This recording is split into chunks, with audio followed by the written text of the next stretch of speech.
This head from the Igbo Uku Empire. And this is an example of how the white man stole our symbols. There on his head is his skull, and then the bones around his neck. It's like voodoo comes from West Africa. And just like when Abram went to Egypt and his wife Sarai, and Pharaoh liked his wife, and he told Sarai to pretend that he wasn't his wife. He was his sister, or he was his friend, or he's not his wife. And then Pharaoh said, take your wife and go, when he figured out what had happened, because he didn't want to offend God.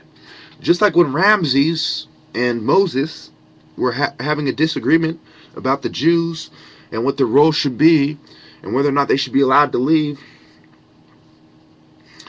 Pharaoh's heart was hardened by God. So God was trying to show you that long before the Jews were in Egypt, long before there was any Jews, the Egyptians had an understanding with God.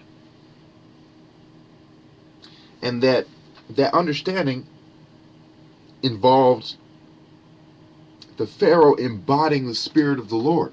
There's like all the hieroglyphics and pyramid text and pictograph shows us that Pharaoh was the representative of God on earth, and he embodies the Spirit of God. Amenhotep, Tutmosis, etc., etc. Akhenaten. They're named after Egyptian gods. Seti the first, Amen for Amenhotep, Aten for Akhenaten, etc. So they understood that the devil was the great serpent Apep. They understood that God is spirit, and he goes into mighty men and righteous men and inspires righteous men. So long before you had European symbolism, there was African symbolism. Long before you had Native American shamanism, there was ancient African mysticism, the first religion of the world, dating back maybe as much as 500,000 years. Seriously. And as we go into a period where modern day history starts emerging, there's a reason why the Europeans start history when they do. Because it paints a certain picture. It's like putting the sun in a certain place in the sky in order to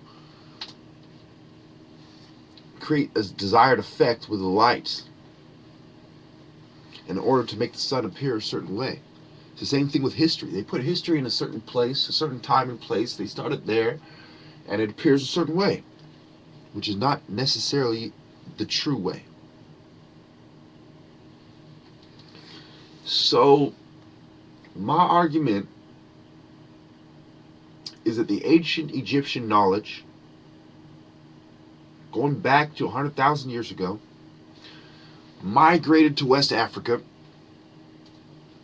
and one of the flourishing empires in West Africa. Remember, you have Timbuktu and other places in West Africa that are significant. Ancient stores of knowledge, ancient libraries. You have ancient empires, the Mali Empire. Who was the guy who gave the biggest pilgrimage to Mecca? He was a black West African Muslim from the Mali Empire. And he loaded up elephants and camels and horses with tons and tons of gold and did a pilgrimage all the way across Africa to Mecca, the biggest pilgrimage ever. Mansa Musa.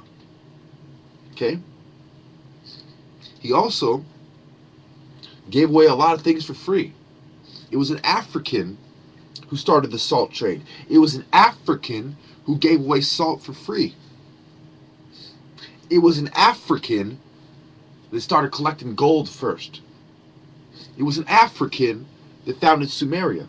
It was an African Akkadian who founded Babylon. I mean, need I go on? Religion comes from Africans. The only one who knows what they're talking about when it comes to God is an African. And I would go as far as to say that if a person is not mixed with black, they have no chance of finding God. None. if they don't at least have a drop of black blood. That's like saying a radio can connect to a radio station without having an antenna. Yeah, it might be able to, but it's going to be so fucking staticky that you won't understand what the fuck is going on. The same way the racist white power structure doesn't understand what's going on. Thank you.